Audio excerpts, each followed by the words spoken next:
Okay, so the next lesson is actually opening the software which you're going to use to program your own virtual microcontrollers. So we've installed on the school network something called Flowol. Now mine is down here on the dock, but yours might appear somewhere on this side of your screen. So double click to open Flowol. In fact, Mrs. Booth is going to assist in doing the clicking because whilst the board is touch sensitive, it's not very accurate. Okay, so once you've got the software open, you should be presented with this screen here, which gives you options to use a mimic, connect to an interface, and open a flowchart that you saved earlier. Now the interface would be a download cable, just like the earlier video about the microcontroller.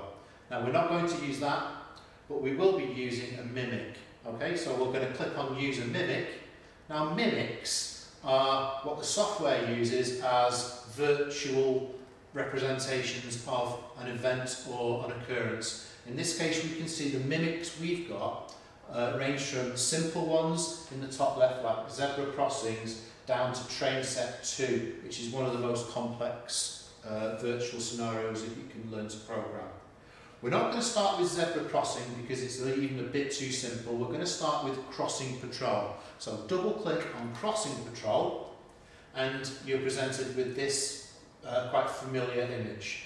We've got the usual scenario of a road, presumably nearby a school, and we can see a sign that motorists see as they approach the crossing, giving warning that there is a crossing ahead. Now, normally, during the beginning of school and at the end of school, there are two lights that are flashing. And we can see on the right-hand toolbar, there are two output buttons, and if you click either of them, it will illuminate in your mimic the equivalent light.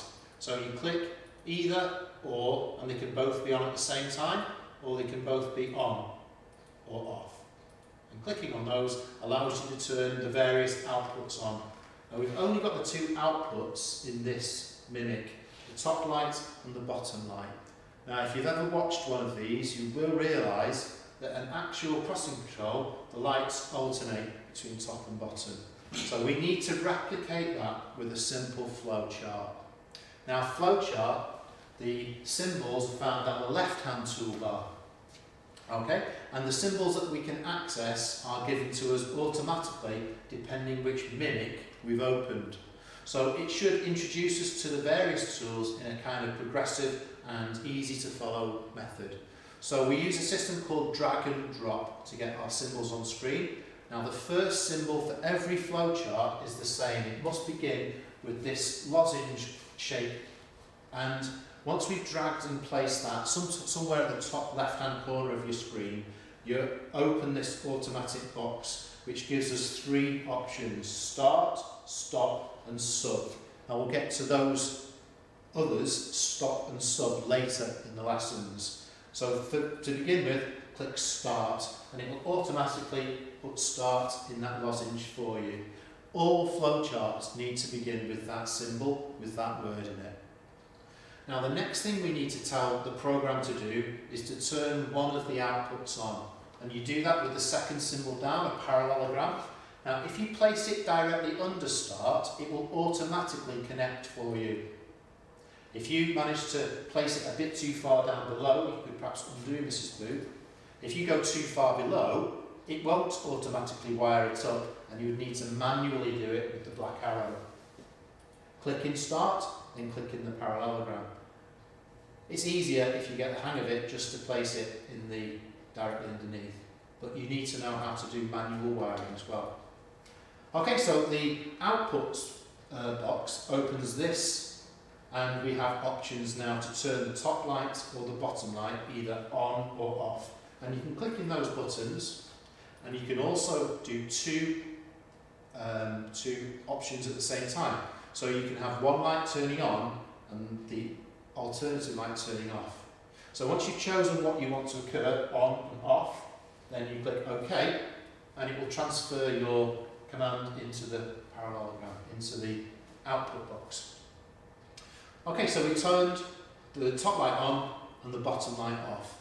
Now flowcharts run in microcontrollers, but they do exactly what you tell them to do. So we now need to give it a indication of how long to have that event occurring for. So we use a delay symbol.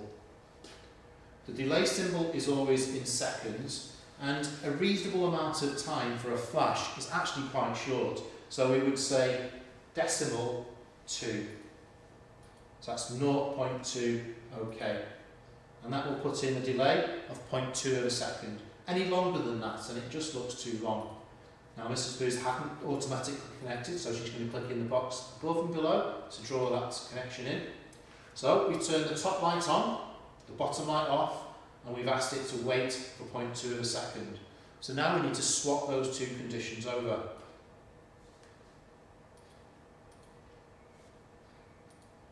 So we turn the top light off, the bottom light on, and we've made a connection. So the flowchart begins, turns the top light on, bottom light off, it waits, it swaps over the condition. Now, the most common mistake would be to repeat that pattern and go back to the start, and that's, you'd think, would have completed the flowchart, but we mustn't forget that the second delay is required.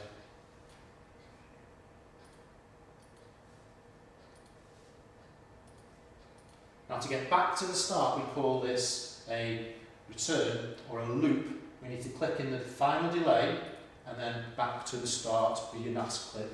And that puts a feedback loop that makes the program endlessly run without a stop. So it starts, light on, delay, change the lights, delay, back to the start, and it just endlessly repeats, which is what microcontrollers are perfect at doing.